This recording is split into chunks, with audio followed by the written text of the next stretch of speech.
بسم الله الرحمن الرحيم الحمد لله رب العالمين وصلى الله وسلم وبارك على عبده ورسوله الأمين نبينا محمد وعلى آله وصحبه ومن اهتدى بهديه واستنى بسنته إلى يوم الدين أما بعد السلام عليكم ورحمة الله وبركاته. Last session we talked about the things that nullifies one fasting, and we mentioned three things, that is eating, drinking, and sexual intercourse. And we said that if you eat normal food, or if you swallow anything that can be swallowed, even if it wasn't food, then your fast has been nullified. So if somebody intentionally swallows a pill, a medicine pill, or swallows a small stone, then he with that has nullified his fasting. As far as the intercourse, sexual intercourse during the day of Ramadan, this is a very grave and serious sin. And that is why among all the things that nullify fasting, the Prophet ﷺ had made an expiation for doing that sin. And that is, if someone intentionally has intercourse with his wife, he should first free a slave, set a slave free. And if he does not have a slave, as in the case nowadays, then he should move into the second option, which is to fast 60 consecutive days, 2 months. And if he's unable to do that, then the third option and final option is to feed 60 indigent or 60 poor people, 60 poor person. Okay, what happens if he cannot afford that either? What is the fourth option? There isn't any. So if he does not have a slave to free, he could not fast 60 days, 2 months, and he cannot feed 60 poor person, then there's nothing for him to do except to ask Allah Azza wa Jal for forgiveness and to make up for that day he has broken by this sexual intercourse. The emission of semen without intercourse also nullifies fasting, but you don't have to pay that expiation. It only nullifies your fasting as if you had something to eat or to drink. But by the emission of semen without intercourse, you don't have to do the three things we have mentioned a bit earlier.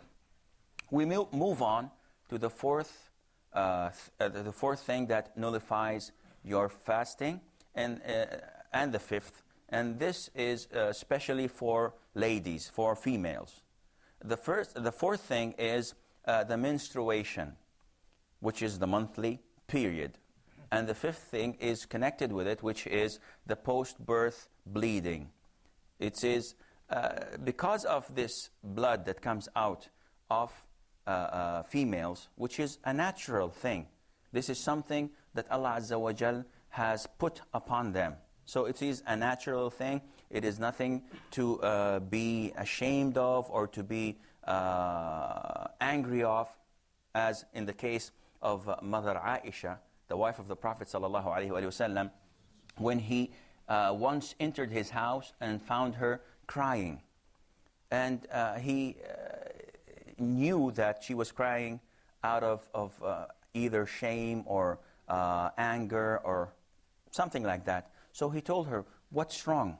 Did you get your monthly period?" She said, "Yes." So he told her as a type of comfort. He's comforting her and by telling her that this is something normal. Allah Almighty has put this among all females. So this is something normal, it's natural, it's nothing to be ashamed of, as we have this in some parts of the world. So whenever a woman has this menstruation, or after giving birth she has this post-birth bleeding, then she is obliged, she must break her fast, and she is not allowed to fast. And even if she fasts, and even if she says, listen, I feel good, I'm strong, I'm capable, I don't want to break my fasting, I want to fast with everyone else, it is not accepted. Even if she does this, it is not accepted. And along with that, she is sinful, and she will be punished for doing that, because she is told not to do that. I think now we have room, we have time for questions, because I believe that the brothers have a lot of questions that they would like to ask about the things that nullifies fasting, and things that we did not answer in previous lessons. So does anybody have a question? I'd like to ask you about the emission of semen, or the seminal fluid, while one or a person is sleeping. Well, the emission of semen is either intentional or unintentional. So if someone emits semen with his intention, he does that deliberately, whether by masturbation or by doing something that makes it come out, then this breaks his fast. This nullifies his fast, and he must make up for that day he skipped.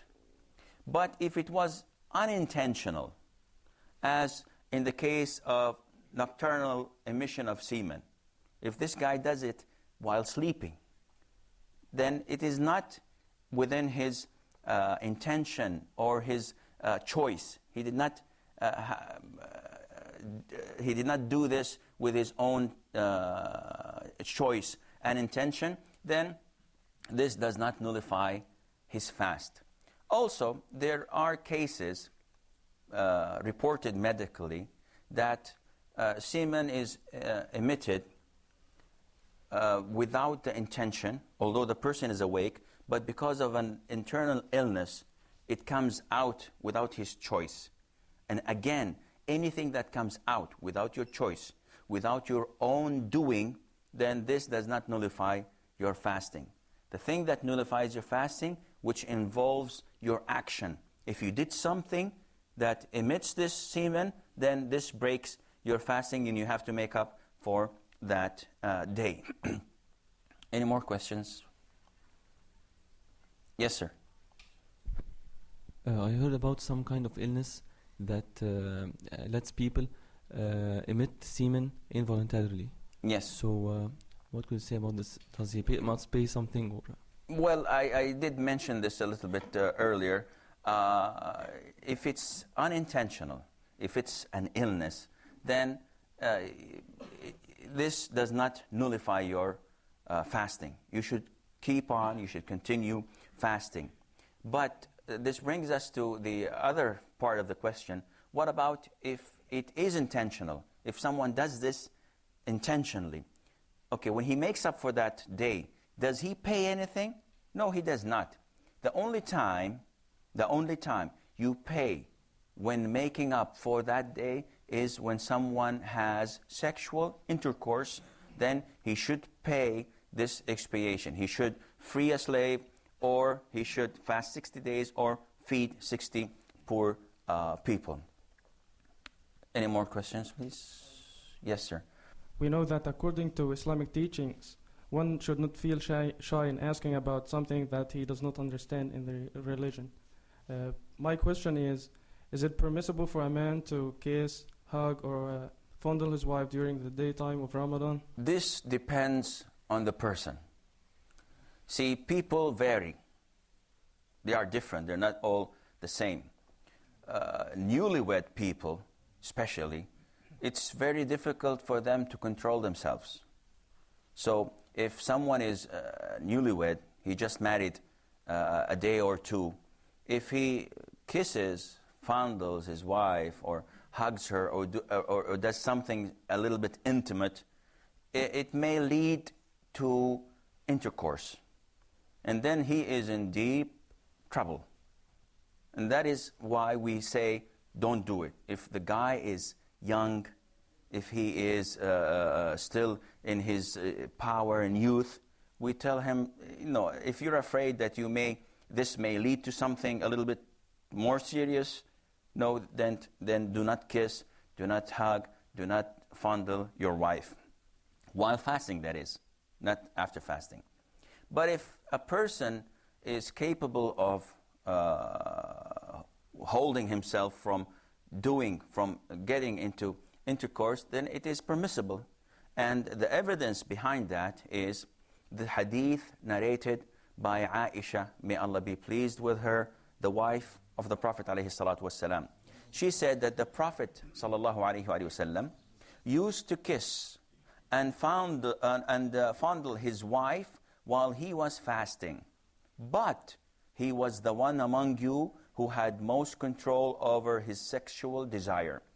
So this tells us that as long as you can control yourself, go ahead and do it. It's something that it is sunnah. The Prophet did it, alayhi salatu wasalam. Some of us, unfortunately, are so hard, they have hearts of stone. They would not fondle their wives. They would not kiss their wives. They would not be intimate and kind to their wives, thinking that we should be as far apart from each other until there is something we want from each other. No, this is wrong.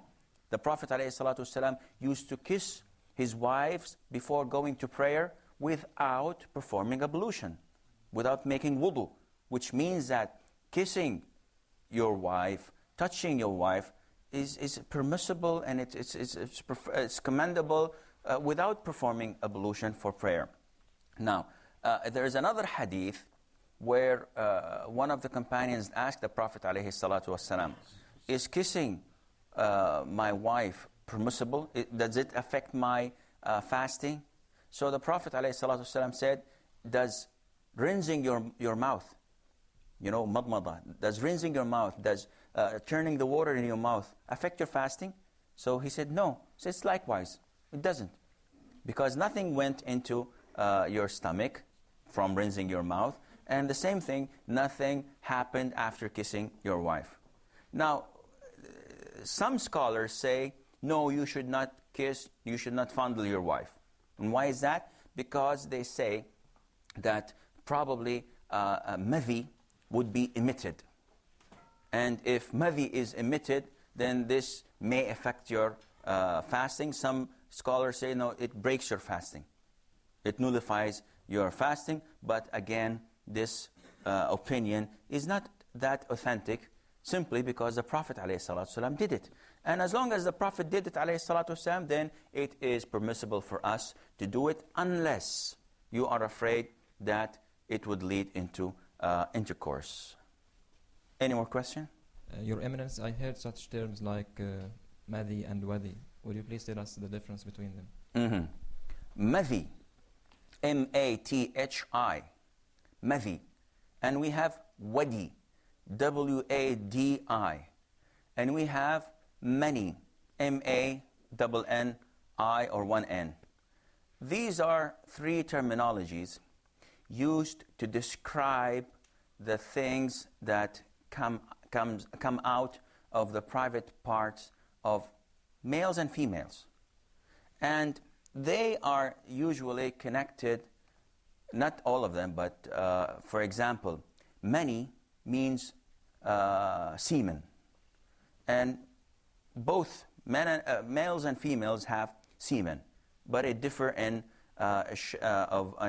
color and in actual thing. It's different in properties, in color and properties.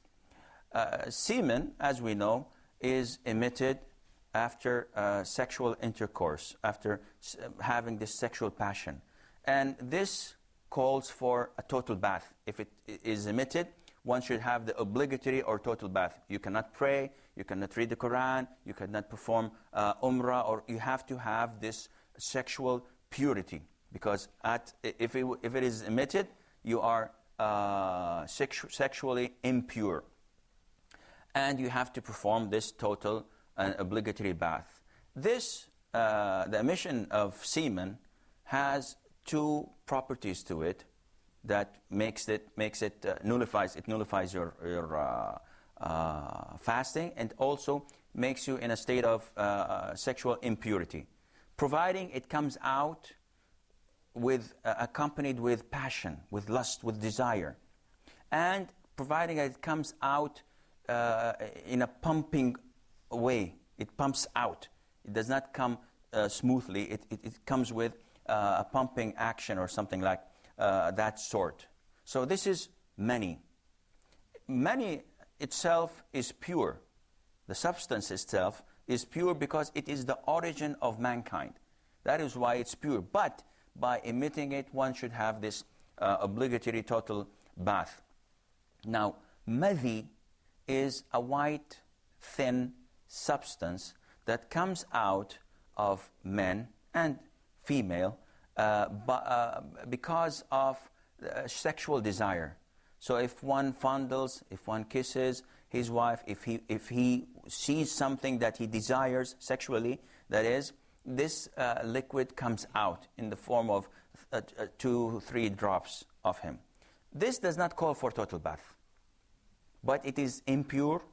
He should clean himself and the spots that touched his clothes. He should wash it, and he should perform wudu. He should perform ablution whenever he wants to pray, because it nullifies his wudu. It nullifies his ablution. But it does not nullify his fasting.